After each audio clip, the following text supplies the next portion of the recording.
Friends, welcome to my YouTube channel. Anupama upcoming episode के update आपके लिए लेकर आई हूँ।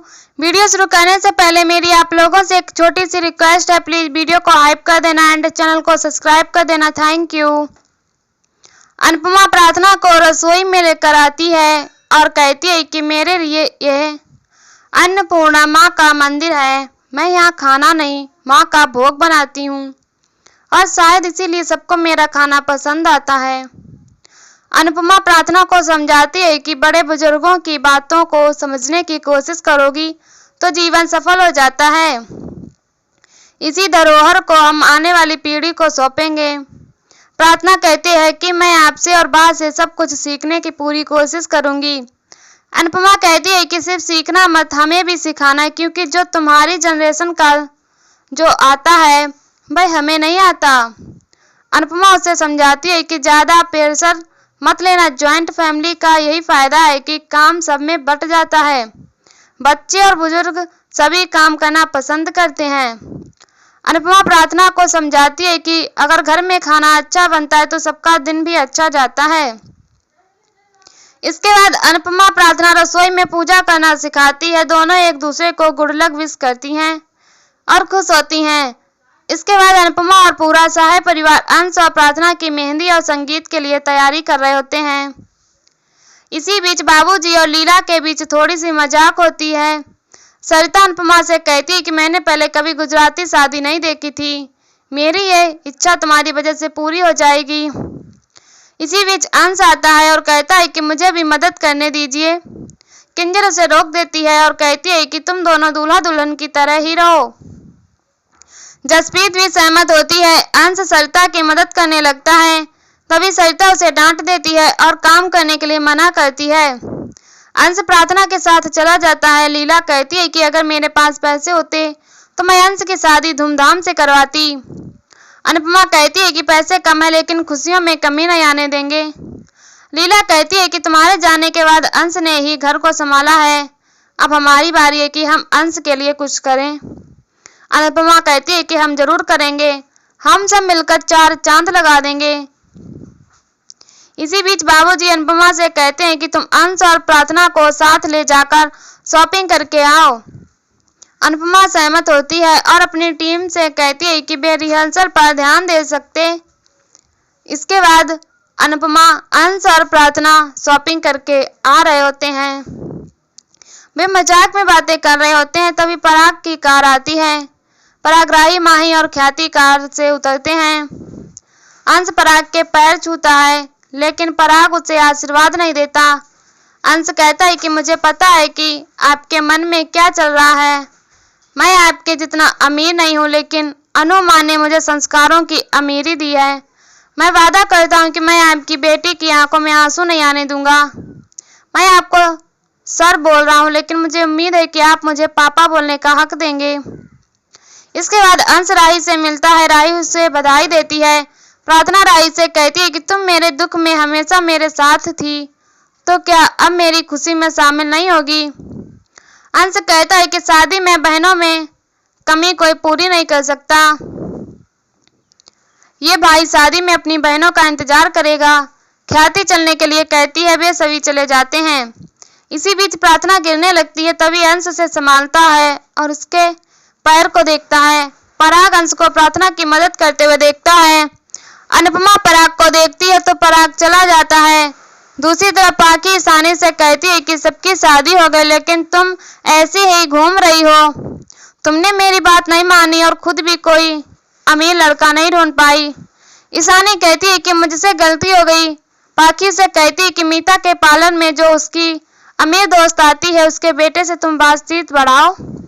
ईशानी उसकी बात मानती है। तभी जसप्रीत और दीपा वहां आती हैं और कहती हैं कि उन्हें कुछ सामान लेना है।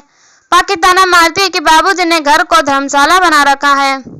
जसप्रीत कहती है कि धर्मशाला में साफ सफाई होती है। पाखी कहती है कि फिर तुम धर्मशाला में ही जाकर रहो। जसप्रीत कहती है कि बाबूजी ने बोला इसीलिए हम यहाँ हैं। हमारे साथ बहस करने से अच्छा तुम अपनी खुफिया प्लानिंग करो। पाखी हैरान होती है। इसी बीच जसप्रीत पाखी के चुराए हुए प्रोडक्ट देखती है तो पाखी कहती है कि ये महंगे प्रोडक्ट है, तुम इन्हें नजर मत लगाओ। जसप्रीत कहती है कि तुम्हारी हैसियत तो नहीं है, फिर ये तुम्हारे पास कैसे आए। पाखी जसप्रीत पर गुस्सा करती है, दोनों बहस करती हैं। जसप्रीत चली जाती है। दूसरी तरफ अंश और प्रार्थना अपनी मेहंदी और संगीत का बोर्ड देखते हैं। अंश उम्मीद करता है कि इस फंक्शन में कोठारी परिवार शामिल होगा। प्रार्थना भी उम्मीद करती है कि दोनों परिवारों के बीच सब कुछ ठीक हो जाए। इसी बीच सरिता के पीठ में दर्द होता है तो जसप्रीत कहती है कि तुमने डांस भी नहीं किया, फिर भी तुम्हें दर्द कैसे हो गया। सरिता कहती है कि मैनेजर की जिम्मेदारी में ज्यादा मेहनत लगती है। अनुपमा भी सरिता से सहमत होती है। इसी बीच तोसू सबके लिए कुल्फी लेकर आता है और कहता है कि सबने इतनी मेहनत की है तो अब सब कुल्फी खाओ। लीला कहती है कि तुम भी कभी मेहनत कर लिया करो। तोसू कहता है कि वीडियो बनाने में भी मेहनत लगती है। इस पर किंजल कहती है कि वीडियो बनाने के लिए तुम्हें किसी ने नहीं बोला है। तोसू कहता है कि ये मैं मेरी मर्जी से कर रहा हूँ। वह सबको कुल्फी देता है। इसी बीच सरिता अंश और प्रार्थना की मेहंदी के लिए उनके सरप्राइज के बारे में बता देती है, जिसके लिए जसप्रीत उसे डांटती है। इसके बाद जसप्रीत अनुपमा को बताती है कि उनकी रिहर्सल अच्छे नहीं हो पा रही। अनुपमा कहती है कि हमारे लिए रिहर्सल बहुत जरूरी है, मैं कल जाकर ऑर्गेनाइजर से बात करूंगी। सरिता कहती है कि रिहर्सल बहुत जरूरी है क्योंकि शादी के तुरंत बाद फाइनल है। तोसू सरिता से पूछता है कि फाइनल के लिए आपने कोई स्ट्रेटजी बनाई है या नहीं। सरिता बताने लगती है।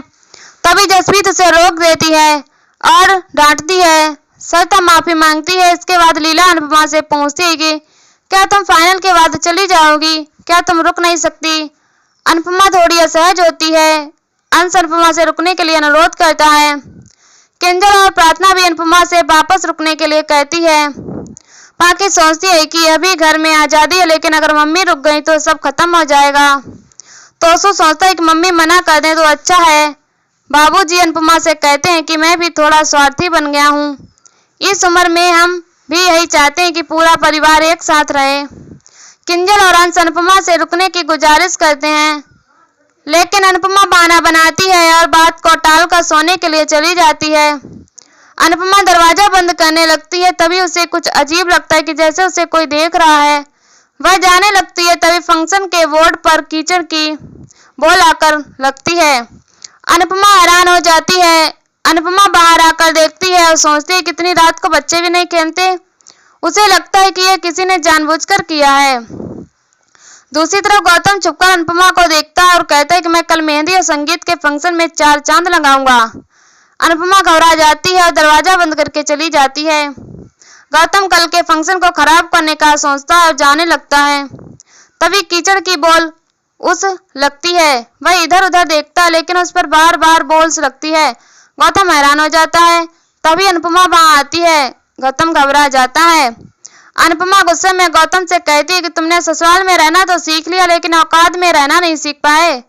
अनुपमा उसे थप्पड़ दिखाती है और कहती है कि मेरी थप्पड़ तुम पहले भी खा चुके हो, लेकिन तुम जैसे लातों के भूत एक बार की मार से नहीं सुधर सकते। गौतम हैरान होता है। अनुपमा गौतम को धमकी देती है कि अगर तुमने अंश और प्रार्थना की शादी खराब करने की कोशिश करी तो मैं तुम्हें इतना मारूंगी कि तुम्हारी चमड़ी उधेड़ दूंगी। इसी के साथ एपिसोड खत्म हो जाता है। अगले एपिसोड में देखने को मिलेगा कि अंश फंक्शन में अपनी बहनों का इंतजार कर रहा होता है। तभी राही, माही और परी वहां आती हैं। पाखी राही को जसप्रीत और भारती के खिलाफ भड़काती है तो राही इनडायरेक्टली जसप्रीत को डांस का चैलेंज करती है। जसप्रीत भी राही के चैलेंज को स्वीकार करती है और यहीं पर एपिसोड खत्म हो जाता है। इसी वीडियो देखने के लिए हमारे चैनल को सब्सक्राइब करें, वीडियो को हाइप करें और हमें कमेंट में बताओ वीडियो कैसी लगी। तब तक के लिए बाय बाय।